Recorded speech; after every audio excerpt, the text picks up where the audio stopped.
Alô, você, telespectador da TV Bar Canal 25, um grande abraço, mais uma vez, ótimo dia para todo mundo. Estamos juntos em mais um Segurança em Foco na manhã desta sexta-feira para trazer nossos convidados, para poder levantar os principais assuntos nas mais diversas áreas, mas como foco também a segurança pública e os principais assuntos que ocorreram em Maceió, em Alagoas, no Brasil e no mundo durante esta última semana. Quero agradecer mais uma vez e, como sempre faço, o carinho, a audiência de todos que acompanham a nossa programação e que tem esse carinho com todos os integrantes do Segurança em Foco. E no assunto que nós vamos colocar pelo primeiro momento do programa hoje, nós vamos receber aqui, temos o prazer de receber o Edeilton Gomes, ele que é vice-presidente do Sindicato dos Policiais Civis, eleitos, agora recente, né, a chapa eleita recentemente, e nós vamos trazer detalhes também do que foi essa eleição e falar um pouco também dos desafios da categoria e a realidade vivida pelos policiais civis aqui em Alagoas e também no cenário nacional, com a presença do Flávio Saraiva,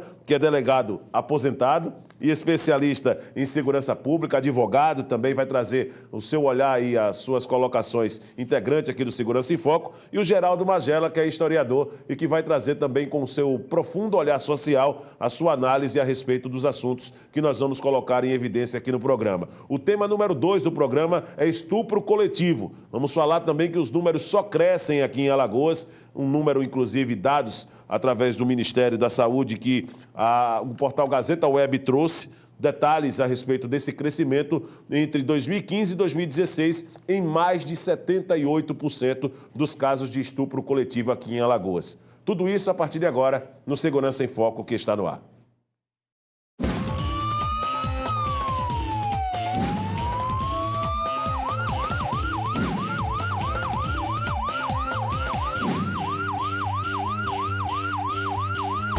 Ao vivo na manhã desta sexta-feira, pelo portal gazetaweb.com, as nossas redes sociais muito movimentadas, né? Daqui a pouco você já vai ter foto também dos bastidores da presença do Edeilton Gomes aqui no nosso estúdio. E também nós vamos trazer os principais temas do programa, onde você pode acompanhar através do Facebook, do Twitter, do Instagram e do YouTube a nossa programação também e a movimentação em tempo real. Quero cumprimentar inicialmente, Edeilton, seja bem-vindo, muito obrigado por ter aceitado o convite de participar juntamente ao meu lado do Flávio Saraiva, do Geraldo Magela, do Leonardo, que hoje está ausente, mas também é integrante aqui do Segurança em Foco. E eu gostaria que você falasse, né, dessa concorrida eleição em que a sua chapa acabou por 4 votos, o Flávio já falava, 5 votos, né? Já falava, mas não deixa, né, de ser uma concorrência, né?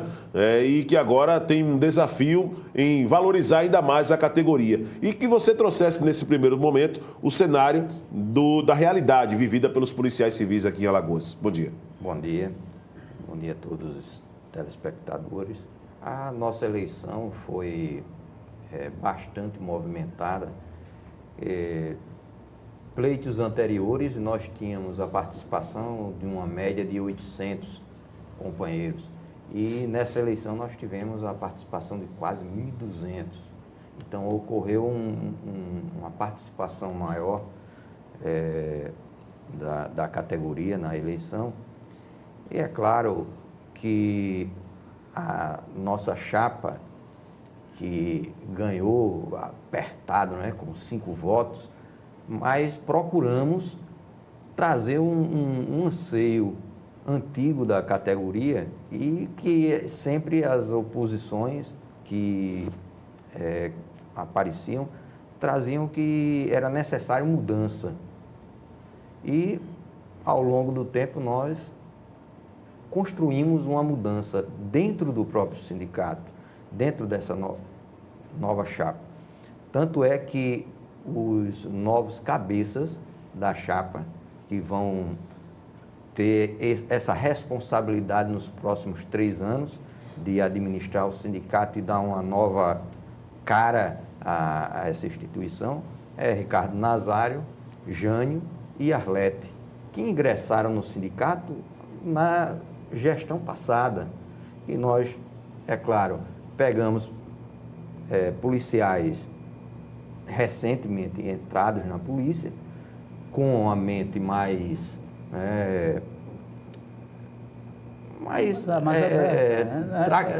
tranquila, mais fácil de ocorrer mudança. Porque a gente sabe que quem está em um processo há 20, 30 anos, fica mais difícil de ocorrer mudanças. E quem Tem um discurso de mudança, está né? ingressando agora, é claro que vai ser bem mais fácil. Então, Ricardo, Jânio e Arlete ingressaram com esse compromisso. É claro que nós, que somos da velha guarda, estamos apostando nesses garotos, né? E vamos dar todo o apoio e todo o suporte necessário, porque vai ter momento que eles vão enfrentar dificuldades, como nós já estamos enfrentando junto a esse governo, e eles vão precisar do apoio, do conselho, de uma informação que a gente tem a história, Sim. a história de luta, de conquistas, que ao longo do tempo aprendemos e possamos passar para eles, e eles com certeza vão avaliar se é isso mesmo que querem fazer, porque não somos nós que vamos dar o rumo do movimento, mas sim essa nova diretoria, que é um fator que eu acredito que nem todos da sociedade sabem e nem todos da categoria sabem, que nós trabalhamos no sindicato de uma forma participativa, mas altamente democrática. Cada diretor, que como a diretoria é uma diretoria apartidária, temos diretores filiados ou ligados ao PMDB, PSDB, PSTU, PSOL, PT e vários outros partidos. Então, nenhum desses diretores consegue colocar a sua ideologia partidária para dominar o sindicato. Não, de fato, não é a imagem que o Sindipol sempre passou, né? De dizer que é uma instituição apartidária. Até porque, pelo movimento de vocês têm vinculação com a CUT, né? Isso, né? Isso, somos filiados à CUT. E eu acho, é nesse processo de renovação que você bem colocou, que eu acho muito importante e decisivo nessa eleição, que você mudou pessoas e mudou o pensamento, a atitude. Porque eu sempre disse que a maior imagem da Polícia Civil é o Sindipol. O Sindipol teve lutas aí memoráveis, né? Em defesa das prerrogativas policiais, assim, melhores condições de trabalho e tal.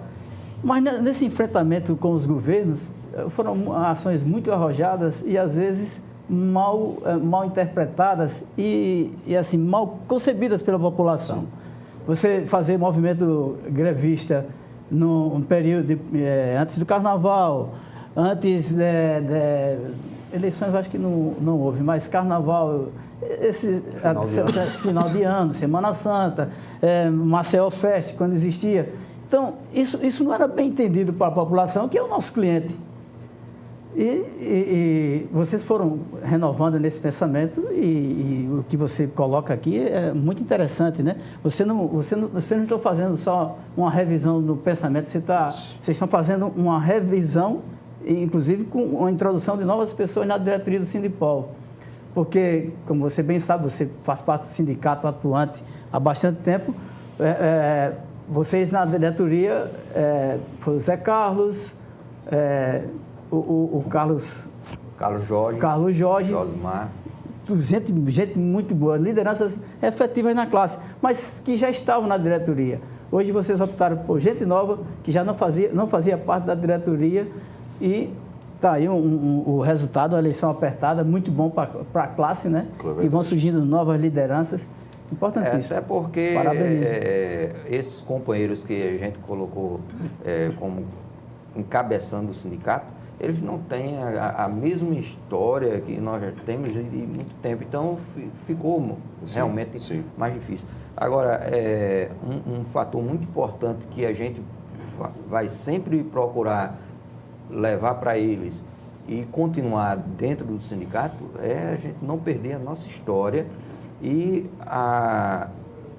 aquele fator principal, é a força do sindicato, é a visão que somos de luta. O somos de luta que nós colocamos para o sindicato, para essa instituição, não é só em defesa do policial civil. Um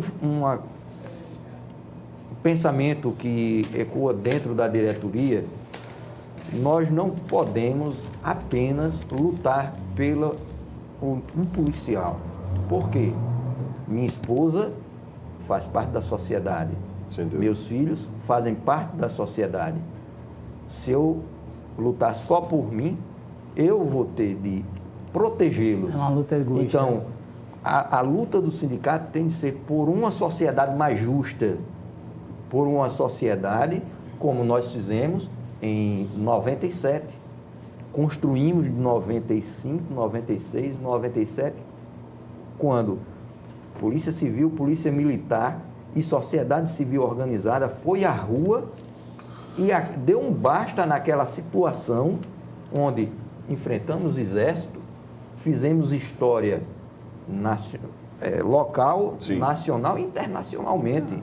Porque a necessidade de todo mundo, né? É? Ali foi o funcionalismo como a todo, gente o não Estado todo. pode perder esse momento da história que ocorreu em Alagoas. Não pode ser em vão, né? Nesse Não caso. pode. Não pode ser em vão. Não pode. Nós não podemos nos afastar da sociedade. Nós precisamos que essa mesma sociedade que estava junto da Polícia Civil e da Polícia Militar em 97 consiga chegar numa delegacia ou num quartel com a certeza que vai encontrar o atendimento e o acolhimento por essas instituições, como ocorreu em 97, porque ninguém suportava mais naquele momento. Verdade. E hoje nós não podemos voltar Aquilo é inimaginável. àquela Você ter situação. 7 folhas de salário atrasadas. Não faz sentido, né? Então a necessidade de unir todo mundo. E o Magela, ele trouxe isso aqui em alguns programas e ele viveu essa situação também muito de perto, né, em 97, como todos nós aqui vivemos, porque você, Flávio, na época ainda estava na ativa, né, como delegado, né? E você presente também já no sindicato, eu como jornalista ainda iniciando também num processo ainda, eu diria que de apreço pela comunicação naquela oportunidade, e eu, pelo menos acompanhando agora nesse momento em que foi resgatado o episódio de 97 com algumas obras, como a de João do Cavalcante, por exemplo, que se falava que policiais, com esse período, eles faziam muitas vezes até uma vaquinha para no sinal ficar pedindo dinheiro às pessoas para poder amenizar uma oportunidade daquela. Então, toda essa luta, ela não pode ser esquecida. Não, policiais praticaram suicídio. Exatamente, chegar ao extremo, né? Até de praticar, tirar a própria vida. Então, eu vejo como muito importante, quando se coloca a instituição, a luta pela melhoria, acima das paixões políticas. Eu acho que isso aí acaba sendo mais importante. Você vê, o que ocorre hoje com o Rio... As paixões partidárias, para ser bem... Né? Você tem duas folhas atrasadas, né, no Rio. A gente chegou a ter 7. Hoje, o que ocorre no Rio é um exemplo do que... Sim. É um exemplo ainda menor do que ocorreu com a Resgata, Magela, resgata esse cenário do Rio, resgata essa condição do 97 resgata, pelo menos do ponto de vista de ter uma referência, né?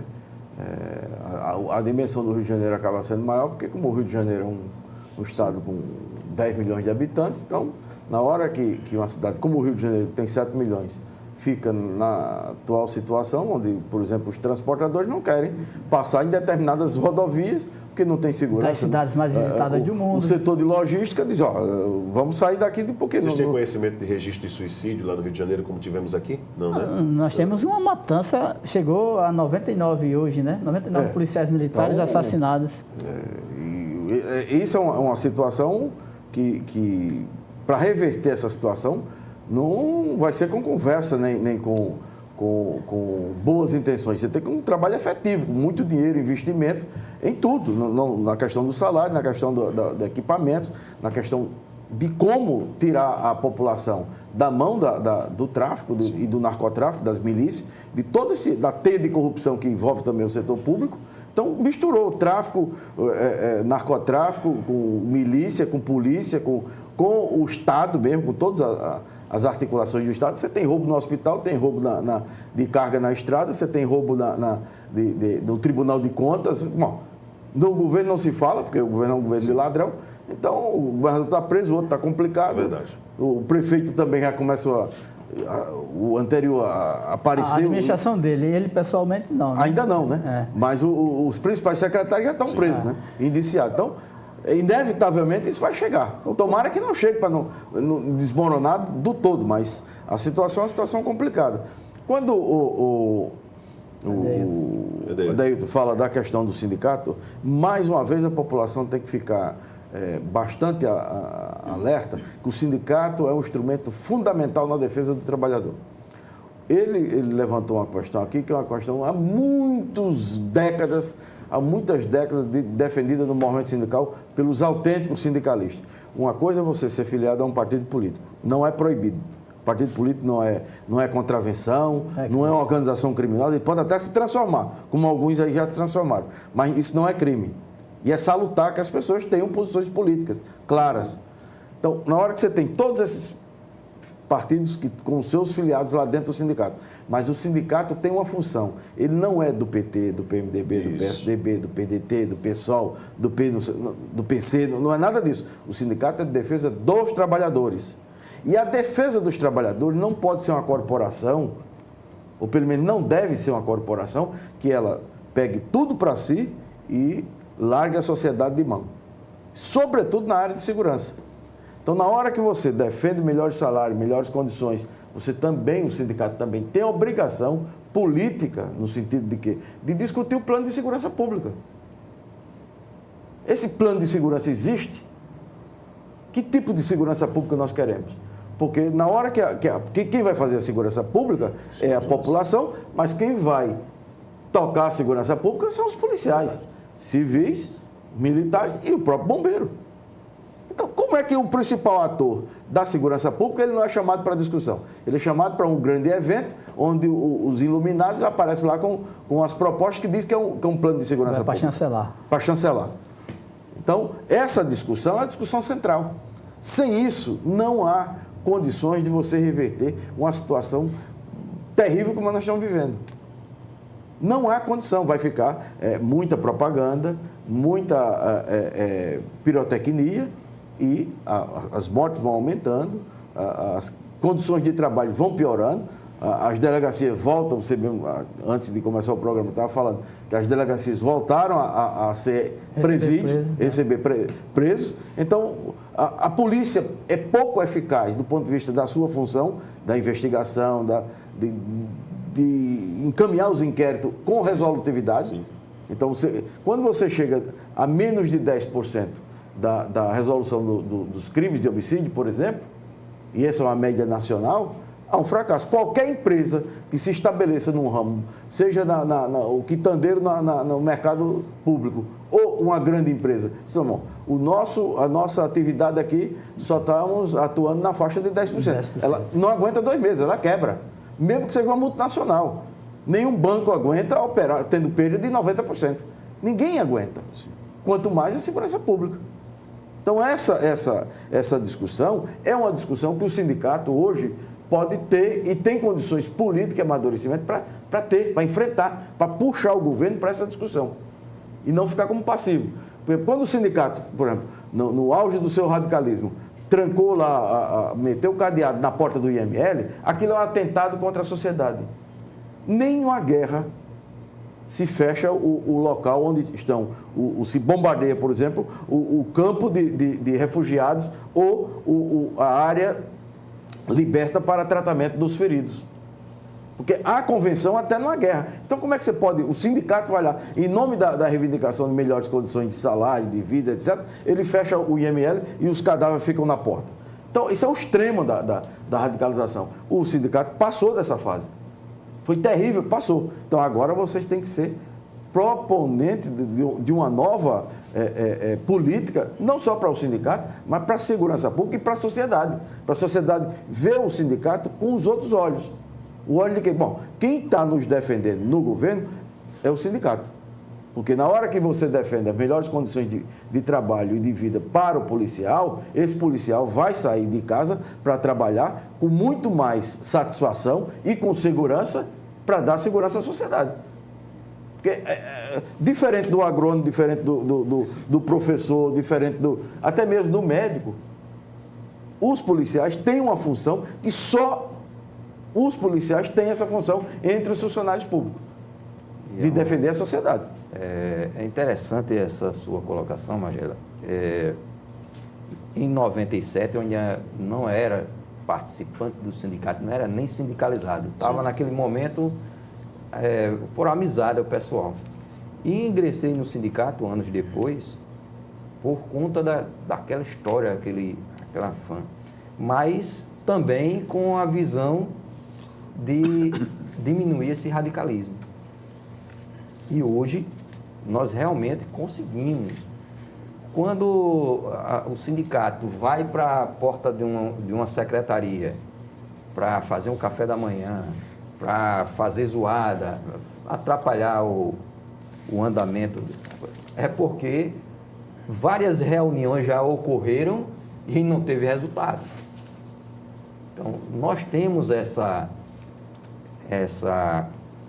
pensamento de buscar o diálogo exaustivamente. Agora, é claro que tem situações que o governo é irredutível. Outra coisa, em 2008, 2006 a 2008, nós promovemos um congresso dos policiais civis. E nesse congresso, a categoria aprovou um projeto que era um projeto piloto para ajudar o governo a um plano de segurança pública. Inicialmente, com a estrutura de transformação das 11 regionais que já existem em casa de custódia. E a delegacia regional passaria para outro espaço, porque naquela época nós estávamos afinados com o Senasp, onde o Senasp ele não liberava recursos para reforma, mas liberava recursos para construção de prédios. Então, se o Estado desativa uma regional, faz a reforma para transformar em casa de custódia, como foi feito lá em Arapiraca. Isso era uma necessidade tão óbvia, né? Porque como surgiu a delegacia, o modelo da delegacia regional, que é de Santana, Delmiro, a maioria, as 11 não tem condições não. Tem algumas que não tem. Isso. Então, porque o modelo é diferente. Assim, você tinha um prédio dividido com a polícia, onde ocupava a polícia militar, a polícia civil e a custódia. Isso era a norma. As coisas foram evoluindo, né?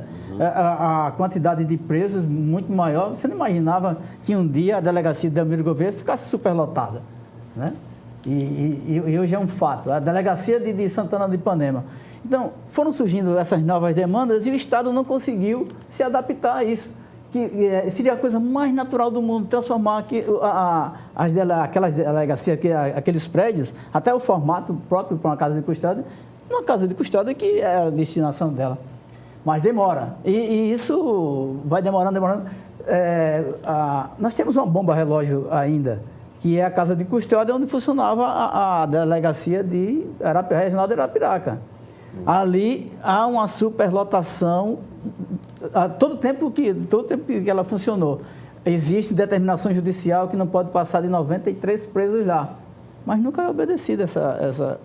Agora, quando aparecer uma tragédia, né, ali o povo se rebelar, porque qualquer rebelião dentro da casa de custódia de Arapiraca, não tem como não ter uma gravidade sem perdas. Então,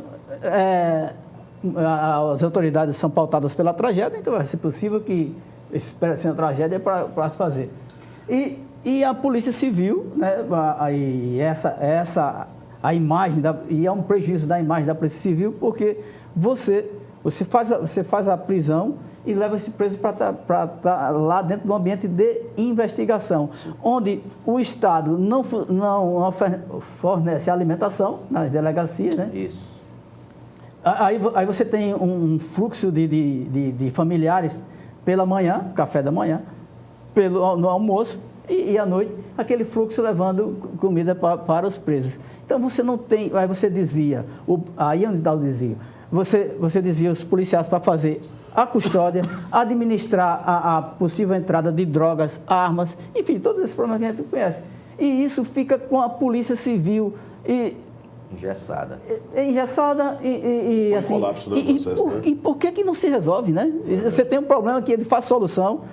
Aí, essa necessidade que se fala há muito tempo, essa solução se fala há muito tempo. Quando eu escrevi sobre isso, eu acho que tem mais de 12 anos sobre a necessidade disso. Agora que está a delegacia de São Miguel, né? Tem uma casa, se reforma a delegacia. 12 anos dá 3 mandatos. E continua o problema. E continua o problema. Delegacia, ser um prédio reformado que tenha vocação para uma casa de custódia, vai funcionar a delegacia com presos. Então, isso é uma questão pontual para que sindicato dos policiais civis, sindicato dos delegados, se protestem, né? Façam uma ação contra essa medida. A necessidade, não. A necessidade é se dar uma casa de custódia para a Regional de São Miguel. Sim. Não colocar ali a delegacia junto com o preso. E, por exemplo, não pode ser alegado que não há recurso, porque na hora que você tem 600, 700 milhões para construir estradas, muitas dessas estradas sem grande necessidade, porque já tem, duplicar porque Matriz de Camaragibe a São Luís de Quitune. Então, esse investimento em segurança pública, nessa área da infraestrutura da segurança pública, você dotar dessas condições, depois de um plano discutido, e é fácil de discutir isso, não precisa demorar 2 anos para discutir, chegar a conclusões tão óbvias, né? Óbvias. Tão óbvias. É verdade. Eu vou a um rápido intervalo e vou deixar aqui a pergunta para o Edeilton a respeito dessa condição mesmo, até mesmo em que agora, como vice-presidente do Sindicato dos Policiais Civis, essa questão dos contatos com o governo, com o governador Renan Filho. Como é que tem sido a questão do entendimento, já que a luta na gestão anterior também acabou se caracterizando muito nessa tentativa de entendimento no aspecto salarial, na melhoria dos policiais. Isso vai ficar para o próximo intervalo, voltamos daqui a pouco.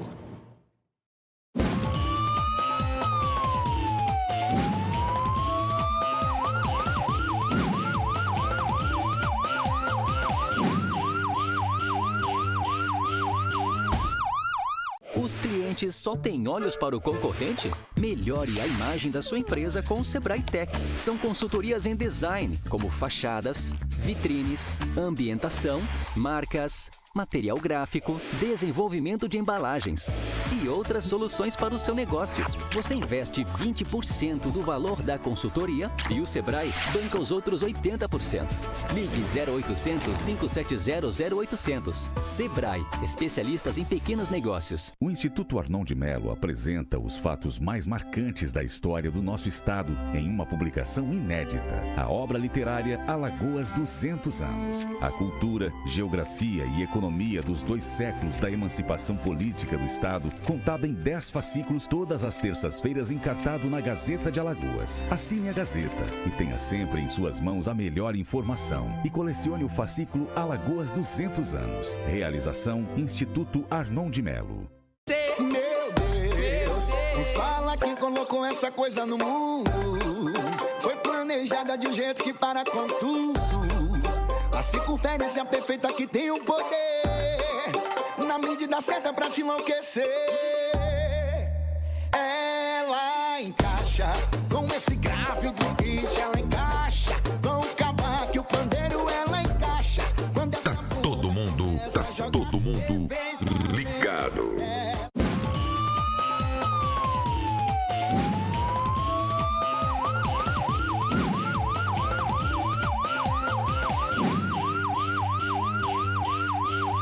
De volta com Segurança em Foco pela sua TV Mar Canal 25. Olha, a Procuradoria-Geral do Estado conseguiu que o Tribunal de Justiça de Alagoas suspendesse as decisões de primeira instância que autorizavam a participação de candidatos com mais de 30 anos nos concursos da PM e do Corpo de Bombeiros Militar. A decisão foi proferida pelo desembargador Celírio Adamastor, vice-presidente do Tribunal de Justiça e atualmente no exercício da presidência, a partir de um pedido da Procuradoria Judicial, que aponta que a condição de idade precisa ser verificada na inscrição do concurso, como já é o entendimento do próprio Tribunal de Justiça e até mesmo do Supremo Tribunal Federal.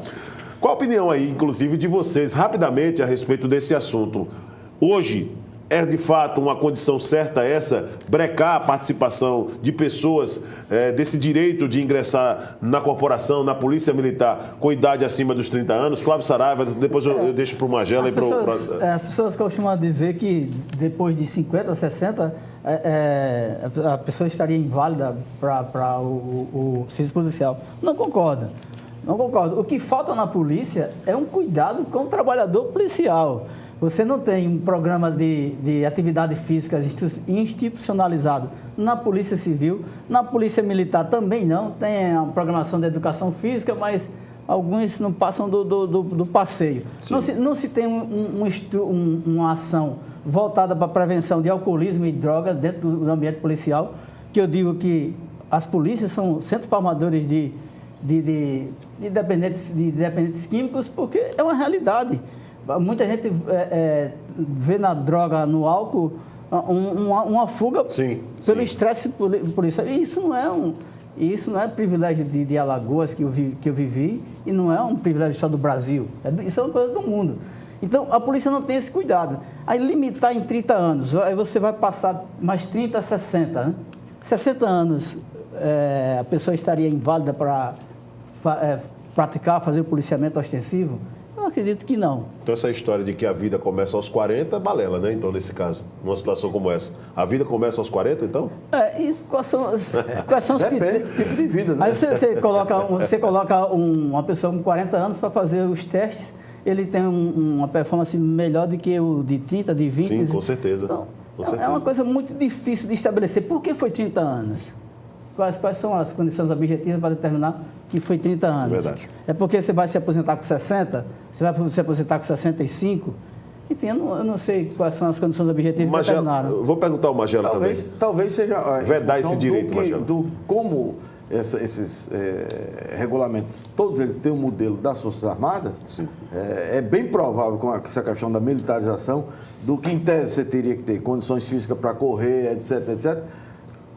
Bom, esqueceu a meta. Se você pegar uma boa parte do policiamento que está aí na rua, é brincadeira, com aquelas barrigas de coronéis, de tenente-coronéis, de major, até o soldado, bom, você não passa. Então, essa corporação, ela não cuida, não só dessa questão que o Flávio falou, que da dependência química das várias drogas é altíssima. Por quê? Porque as polícias no mundo inteiro é uma das atividades mais estressantes. No mundo inteiro. Sem sombra de dúvida. E quanto mais ela está sobre o estresse da dificuldade que nós no Brasil enfrentamos, que é crescente violência, desaparelhamento das polícias, as condições de trabalho essas que nós conhecemos. Você imagina o Rio de Janeiro, com 99 mortes. Aí o sujeito não pode andar com a carteira de policial, não pode andar com a farda, não pode lavar a farda e estender no quintal, porque, quer dizer, você está num clima de guerra. Você está vivendo uma pressão de guerra. Então, essa pressão reflete em tudo. Então, o professor hoje da rede pública estadual ou municipal no Rio de Janeiro que está nas favelas, o sujeito está passando pelo mesmo grau de estresse dos policiais. Não, tem treinamento de guerra.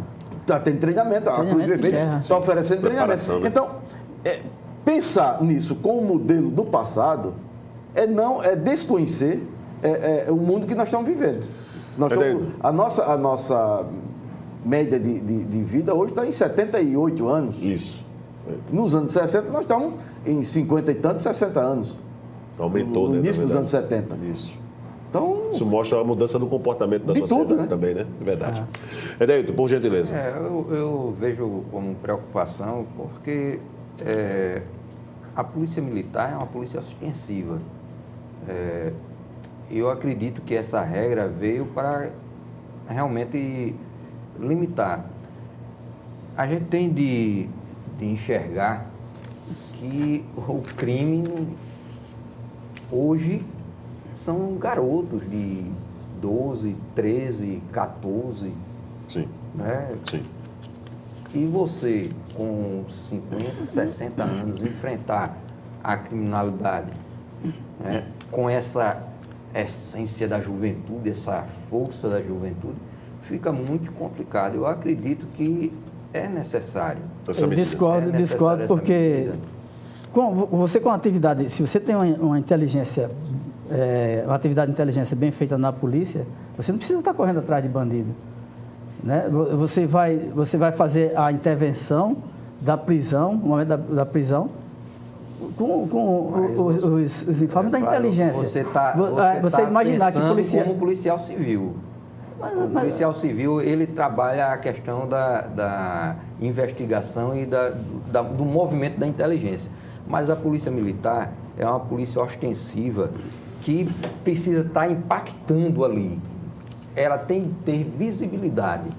Não precisa ser um jovem de 30 Então, anos, com 2 metros talvez de altura. um dos fundamentos do futebol sirva para isso. Que corre a bola? Não, quem corre é a bola. O Exatamente. Ademir da Guia, talvez ele nunca deu um pique de 100 metros, 50 metros. Mas ele cadenciava a bola e levava a bola para dentro do gol, para os caras fazerem gol, os atacantes. Então, com a inteligência. Por que eu tenho que me agarrar fisicamente se eu posso... aí sim, se eu tenho defesa, se eu tenho jiu-jitsu, se eu tenho karatê, se tem uma série de artes marciais que as polícias não se utilizam. O condicionamento físico das polícias está próximo a zero. O sujeito está... Estão andando, mas quando é que você está andando? Não, Magela, você tem o policial civil, aí você não, o físico é importante. O mais importante que o físico são os equipamentos. Aí você vai para a rua sem lanterna, né? Alguns, às vezes, sem algema. Você não tem todos os dispositivos não letais disponíveis. Então, tudo isso favorece na abordagem. E isso não é só a condição física. Se você tem número suficiente, se você tem comunicação, que é outra coisa que falta ao policial, todo policial não tem o seu instrumento de comunicação, como se fosse dele, né? Ele possivelmente uma guarnição tem um rádio para a guarnição, uma viatura e um portátil para a guarnição se movimentar. E se você tem comunicação bem feita e segura, você pode juntar 3, 4 guarnições muito rápido. Né? Não, a polícia perfeita dá para se ter um policial com 60, mas infelizmente com as condições que o Estado dá hoje. Sim, mas você não pode ter uma regra, você pode ter uma regra para a desorganização. É necessário você tem que ter uma regra, que é a regra para o Estado organizado. Perfeição para que realmente o policial possa ter... Eu entendo o seguinte, ouvindo o lado do Edeilton e ouvindo o lado do Magela e do Flávio, eu entendo que o processo ele precisa ser avaliado da seguinte forma: você vedar o direito de uma pessoa de 30 anos, que ainda tem muita coisa... Eu conheço pessoas que têm uma capacidade de fazer coisas que muitos jovens ainda não fazem. Entendeu? Então aqui um exemplo, Flávio Saraiva. Nós estamos aqui ao lado de um triatleta que tem uma condição física hoje. Qual a sua idade, Flávio? 57 anos, que muito menino de 22, 23 anos não tem condição de fazer. Então você vai dar o direito de uma pessoa como essa de exercer uma condição com a experiência que tem, você está fechando portas para uma condição que todo mundo está propagando aqui, desemprego no país, uma situação que você deixa sem alternativa. Mas que não é nenhuma coisa excepcional a atividade física, qualquer um consegue. O que eu estou falando, o que eu defendo, é por que é um procurador, por que é um juiz e não profissionais da área da educação física que podem e devem dar parecer sobre isso. Sim, sim. É importante também nesse quesito. Por que uma questão que é tão específica, o sujeito, muitas vezes, quem está dando parecer, quem está tratando disso, não caminha. Ele, pessoalmente, não vai à academia. Ele não, quer dizer, é uma decisão que foge à competência no sentido profissional, técnico, específico, Então o sujeito diz, não, porque a lei determina isso, porque se convencionou isso, porque o regimento, etc. Então, em cima disso, você dá decisões de 30, 40, 50 Sim. anos, 60 anos atrás, no tempo que nós estamos vivendo hoje. Verdade. Edaildo, eu fiz uma pergunta para você antes do intervalo, para que a gente possa dar seguimento no tema. Como é que vai ser também nesse objetivo da nova chapa do sindicato, nos entendimentos com o governo do Estado, na gestão de Renan Filho, já que o Josmar Melo, o ex-presidente do sindicato, ele comandou durante a sua gestão diversas tentativas e que geraram até em crise também dos policiais, né, a questão de greve aqui mesmo, para tentar o reajuste salarial. Como é que vai ser essa relação nessa nova metodologia, nessa nova equipe que está chegando agora no Sindipol? O Nazário tem um pensamento de buscar a agenda do governador para que a gente possa ter esse contato direto com o governador. Que, infelizmente, durante a gestão do Josimar, nós tivemos 2 vezes com o governador, foi muito, que é um absurdo.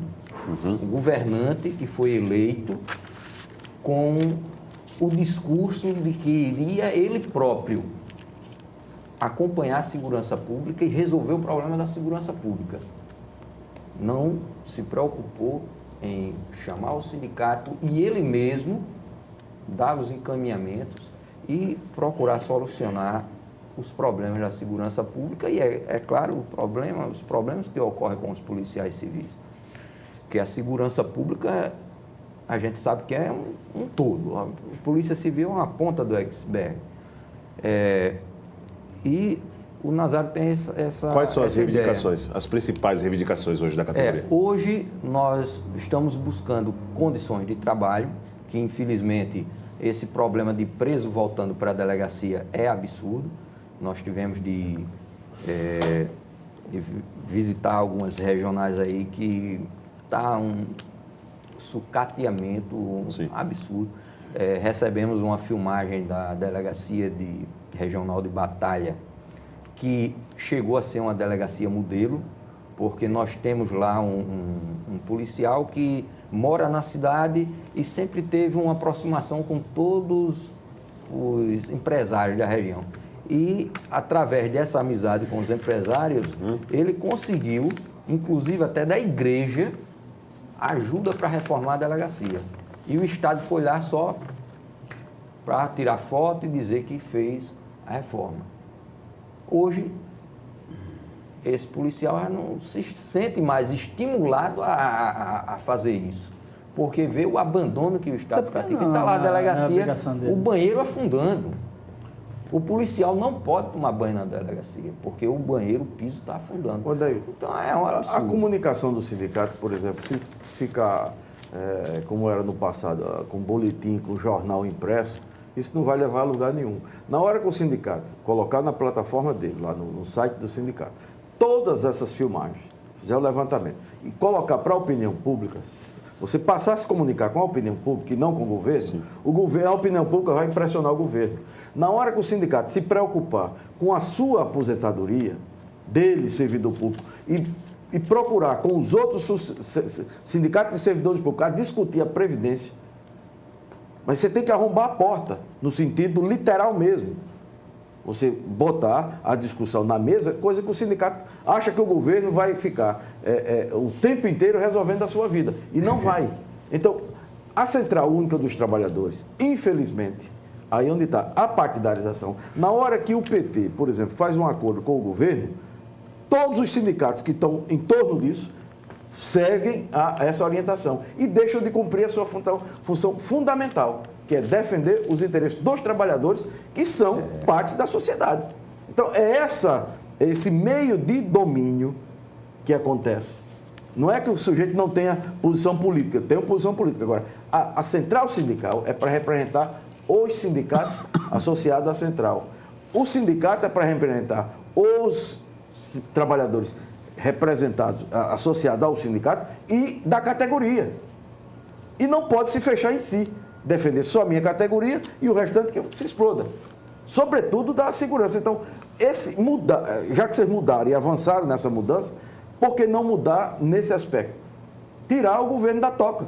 Como é que você tira o governo da toca? Colocando a opinião pública, mostrando, olha, como é que eu gasto nessa obra tantos milhões e aqui na segurança pública não precisa do governo federal, você precisa do governo estadual, porque o dinheiro está aqui, esse dinheiro que está sendo gasto em obras, em viadutos, etc., são importantes. Então vamos discutir a segurança pública. É mais importante duplicar essa estrada ou investir na segurança pública? Importante isso que você está colocando, inclusive colocando para os policiais civis, para a sociedade, que esse tipo de trabalho é o trabalho que eu já tenho interesse em elaborar. Colocar em execução. Em vários anos, nós fizemos final do ano, a gente pegava todo o material que a gente apurava durante o ano sobre as denúncias e fazíamos até coletivas lá no próprio sindicato. E por conta de termos nos afastado disso, eu me propus nessa gestão, ser o diretor de comunicação.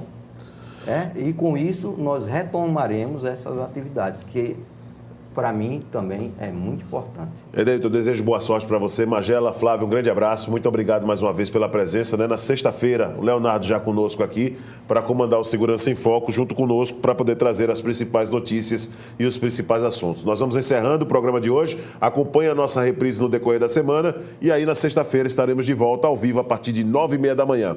Contamos com sua presença. Bom final de semana para você.